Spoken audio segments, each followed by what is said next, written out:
It is my pleasure to introduce our final panel of the day, which we're calling the head-to-head debate, where we're trying to figure out how to solve some of these problems, why we're still stuck in this mushy middle part, how do we go from here, trying to unpack a lot of those questions. So, on my left, we have Jay Lauf, who is the, just want to make sure I get this title right, absolutely right, Senior Vice President, right? What's that? Senior Vice President, or? President, actually, President and Publisher. President and Publisher, Quartz, Atlantic Media. To his left, we have Steve, who you've already met, I think. Steve Roy, who is the VP Marketing at Discuss. Besides being very handsome and well-dressed, he does a lot of very impressive things with Discuss and audience engagement. And Tony Haile, CEO of Chartbeat, author of the one of the articles that inspired this event, which says that everything that you know about the web is basically wrong. And I wasn't talking about you guys, by the way. Everybody else. So we're going to do a quick, really good debate, and then I'm going to open it up, or Steve's going to open it up for questions, and I'll walk around again. Here we go. Great, thanks, Philip. So I've been looking forward to the discussion, mostly because I think it's really rich with irony that we're talking about the future of publishing in a bar, essentially, in the morning on a Monday. So that feels appropriate.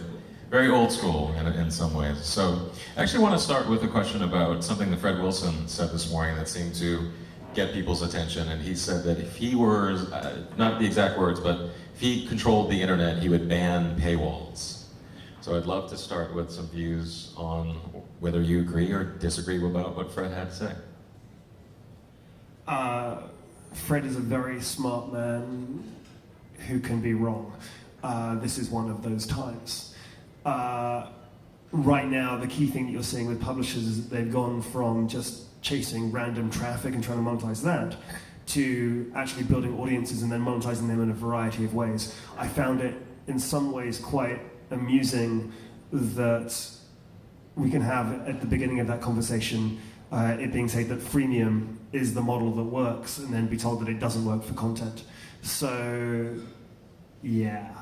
Paywalls can be great for the right people, but one of the things you often see is often works very well for like financial information or for very niche audiences. If you're looking for general news, it's a little bit harder. But they're one tool in the toolkit now, and I think to just dismiss them out of hand is a little bit ill thought through. Yeah, I'll say I root for paywalls to work. Being in the publishing business, and you're always trying to figure out alternative revenue streams, I would love for them to work.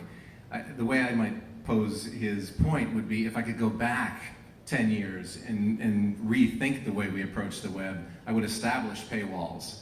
But for Quartz, I think our supposition has been that the horse is a little bit out of the barn on that right now. And I think to your point, there's a narrow slice of the internet today, the original content producing internet, and the Wall Street Journal is one of them, that I think can succeed in a paywall model.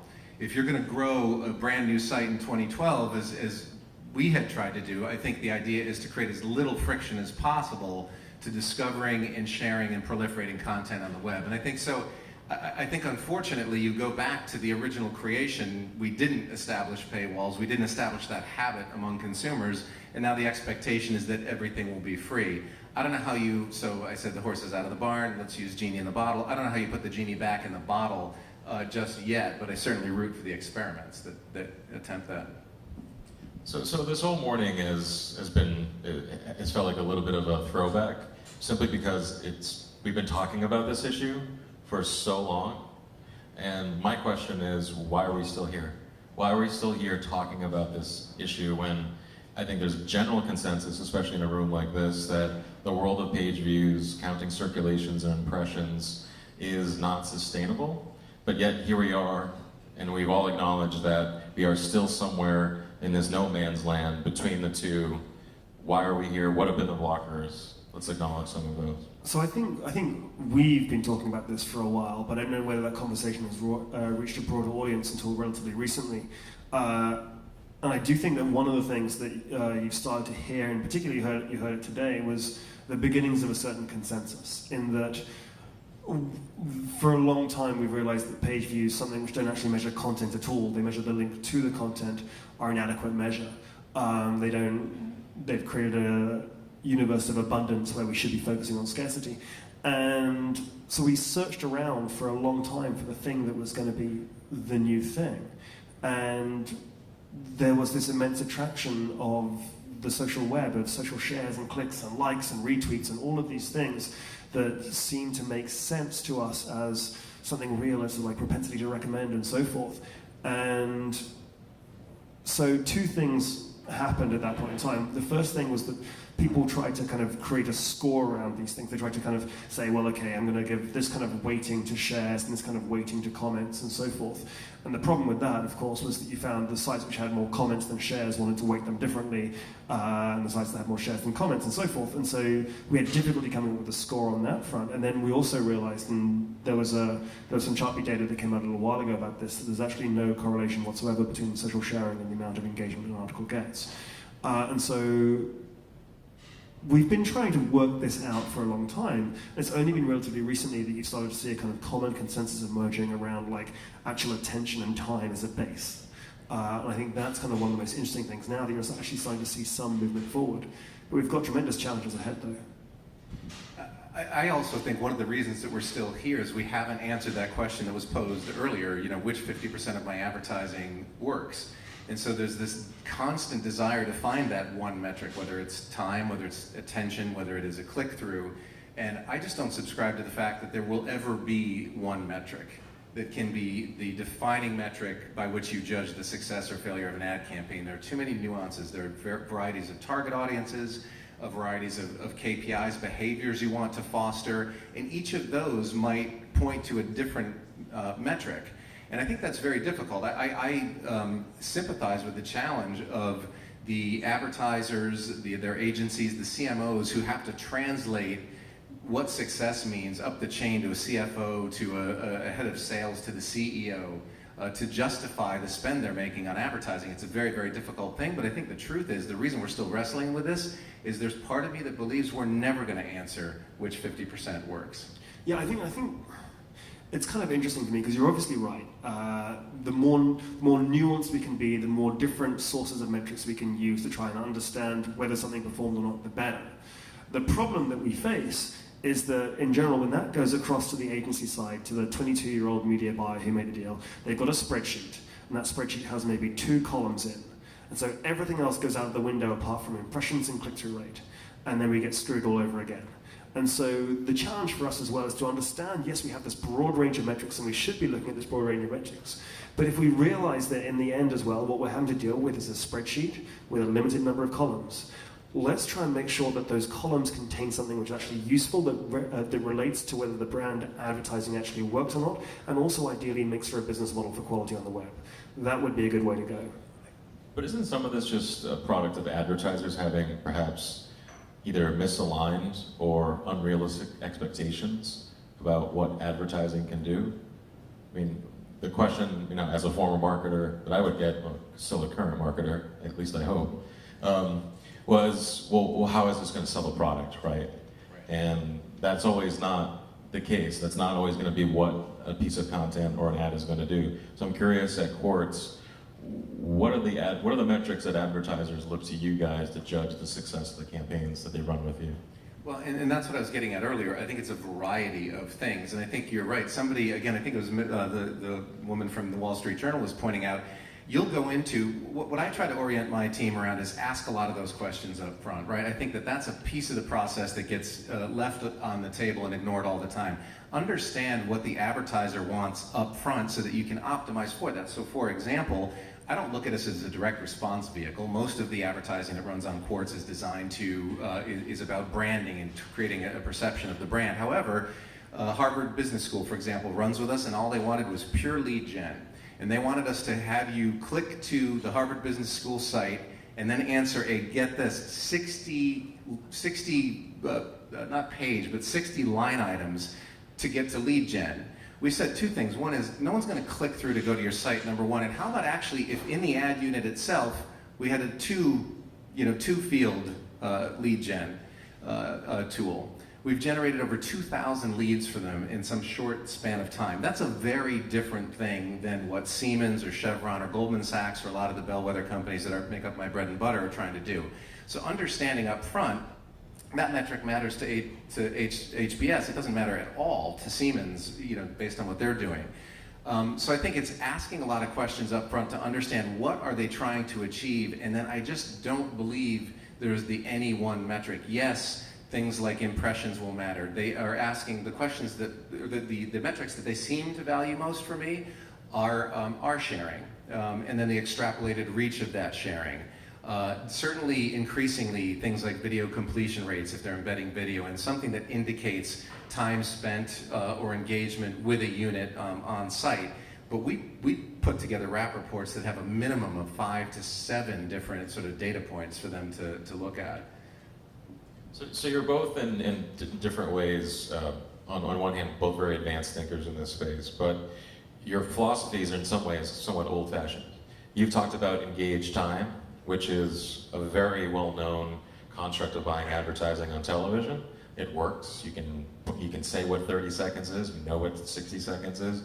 And in your case, Jay, you're in the marketplace telling the story of Quartz as a premium product, a premium destination that aggregates a premium executive audience. So I guess my question to both of you is, what matters more? How much someone is reading, or who's doing the reading? This is the head-to-head part, by the way. Okay. Well, the answer is yes. To be frank. Both. Well done. Yeah, I mean, like, so one on the Val calendar that we're old-fashioned, I would say that the core of this anyway is storytelling, and storytelling is pretty damn old as it goes. It's about communicating a message to people, and they haven't really changed that much in the last 10,000 years. So for us to be able to say, okay, you know what, we're going to focus on the same measures that we've been using in other media actually makes, to me, a tremendous amount of sense. I think, look, if you've got a ton of time with the wrong audience, who gives a shit? You're doing a bad job. But if, as well, one of the challenges that you find for publishers as well is that they've been saying, okay, I've got this audience, so I should be able to monetize purely off that. But then, so I was with the CEO of Xaxis, which is a trading platform, and he was very, very open, saying, you know what, I'm going to try and find that audience elsewhere for cheaper. And the key point is for premium publishers that it can't just be about the fact that you've got someone from that audience to click on your site. It's the impact you had upon that audience which differentiates you. That's where premium matters, that's where quality content matters. And so being able to focus on that and saying, I'm going to get the right audience, and then I'm going to get enough of their attention where I can have an outsized impact upon what they do. That's the core. You can't think of these things as binary or separate. It's both that matter. Yeah, I completely concur with that. And listen, the game that we're in, the nichification of the web, is maybe too narrow for what we're doing. But I think, for us to slug it out in the general arena for trying to, get as many eyeballs as you can is a fool's errand. And that's not the game that we're in. It's about a certain type of audience that you can potentially engage. If you know what your audience is, you have a better opportunity to engage them than if they're just sort of a general audience, and then plug the advertiser into that equation as well. So Don Steele at Comedy Central, among the many interesting things he touched upon, focused, at least for a little bit, on just the general concept of delivering a quality content experience that knows where the user is and delivers that experience appropriate, within context. How important is that to what you're trying to build at Quartz? And how important is that in terms of seeing publishers move the needle on engagement metrics when the actual nature of the experience, not necessarily the type of the content, but that quality of that experience, like a tech company would deliver, how important is that in terms of moving the needle and actually getting people to do more time, spend more time on page? It's hugely important in terms of both the context, the environmental context, and then the UX context.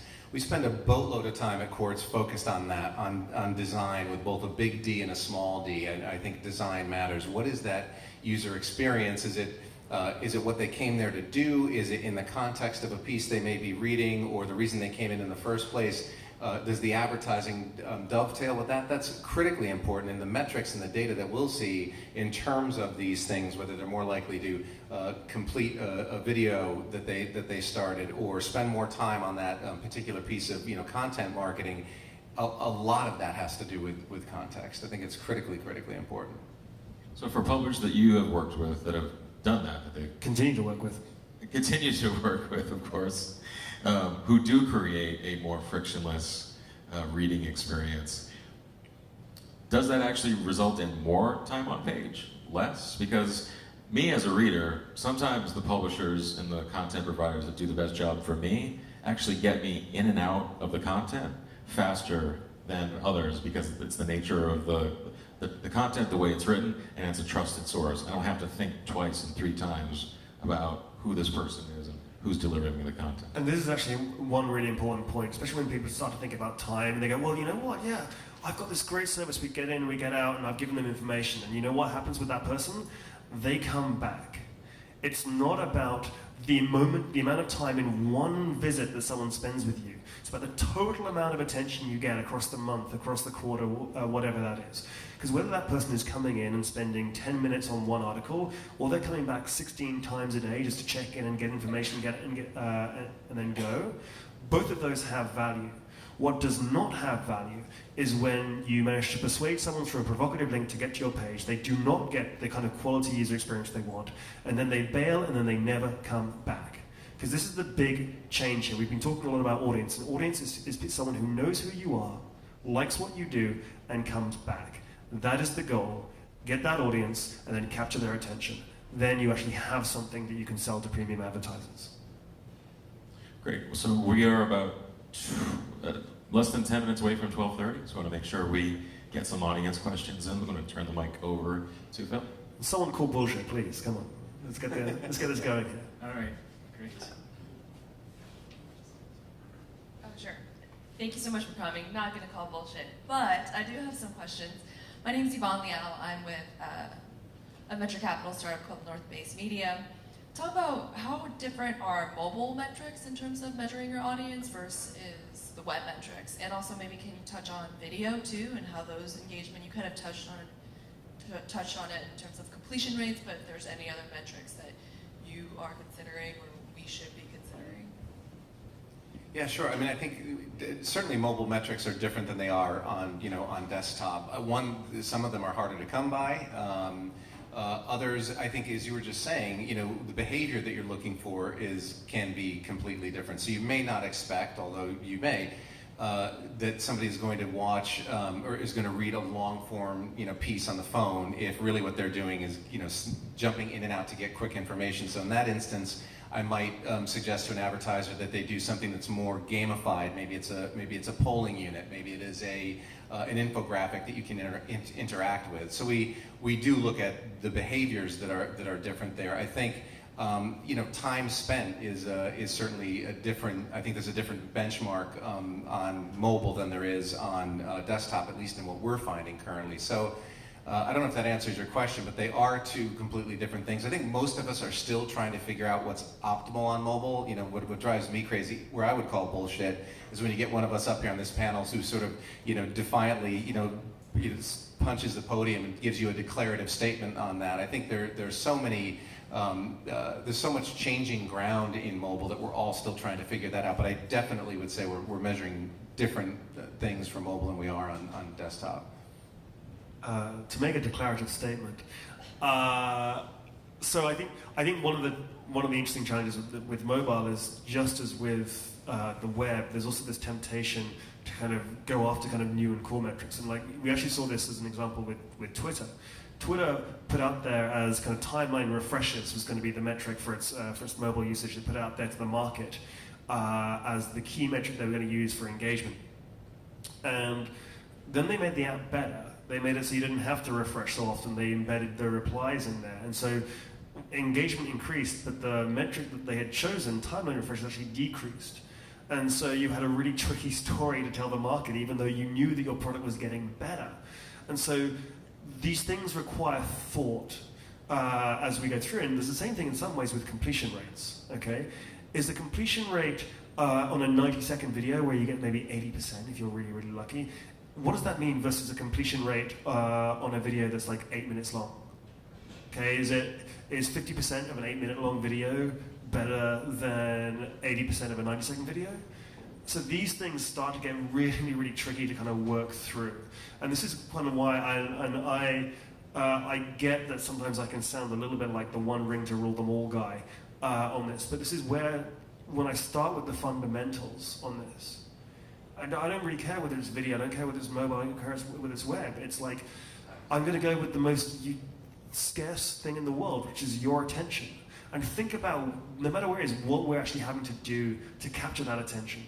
When you're capturing 5 minutes of someone's time, you're having to beat the entire sum of human knowledge online in every major form of entertainment. That's amazing. That's literally amazing that you're able to do that. That's what we should value. Other question?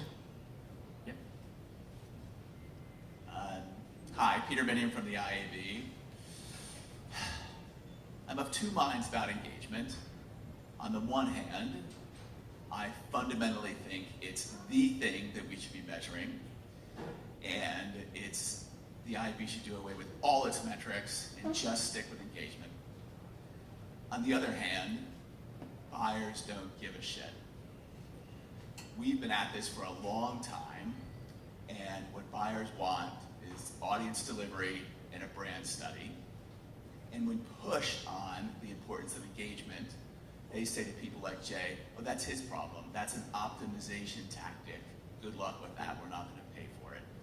How can we break that cycle? First of all, does this ring true? And secondly, how can we break that cycle? Because I think we need to.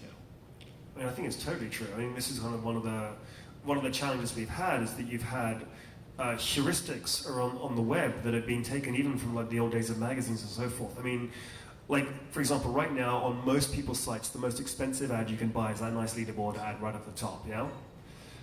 When you guys go to a site, or go to a page of content, the very first thing you do is you scroll down to where the content starts, because you're actually reading the content.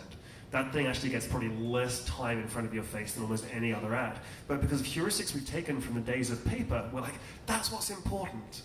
So this isn't just an engagement challenge, I think. This is a challenge about educating advertisers around what's actually good for them, beyond the kind of traditional heuristics they grew up with. But it's going to be super hard. I think if we just came out and said this is brand new currency and everyone's going to switch, they'd be like, no. So instead we have to think about what are the ways in which we can kind of Trojan horse this. We can start moving people more carefully towards a better sense of this. Can we start by simply saying, you've got your standard impressions, and now you've got your premium impressions. We've already started to see this in some ways with viewability. So viewability, the MRC came out with this, what, a month ago now? When did they do the confirmation? About a month ago. We've already started to see RFPs coming through across our publishers, which are saying, oh yeah, I just don't just want viewable, I want viewable, but I want viewable for 6 seconds or 8 seconds. And what's interesting about that is for the very first time, you're seeing a qualitative difference in the kind of impression. So it's not just about the audience delivered. They're saying, actually, I don't want just this audience, I want this audience to have these kinds of behaviors around the ad itself. So I think maybe for the very first time, you're starting to see interesting changes around this. And I think you could go even further from viewability to viewed. This may be my own hobby horse, but if you take a look at the format of Quartz, for example, when the ad is quote-unquote viewable, you cannot miss it. There are plenty of sites I've been on where they are so noisy, the ad may be viewable. There's no way you actually saw that ad. So I think there's a lot of advancement that you could still do, but I do think some of it gets down to simple is people with conviction evangelizing a new way of thinking about it. And I also think it's not throwing the baby out with the bathwater. There are too many people, again, that I think get dogmatic, that say, that all banner ads are bad. You've made the point in some of your articles, and I agree with this too. They're not. Just like analog billboards or print advertisements are not all bad. There are some that have incredible impact and that are good. I ride Metro North every day, and you have those little cards right inside the doorway. And when you're sitting there, waiting for the train to go and you don't have connectivity and you want to break from email, I will look at those ads for, 3 or 4 minutes, and I actually might tune in to Game of Thrones as a result of it. That's about as old-fashioned an ad format as possible, but if that ad is good, I'll pay attention to it. So I think I think it's an education process that you have to stay determined with, and over time, wear these folks down, number one. Number two, not throw out old metrics that have some value. It's just put those metrics in context.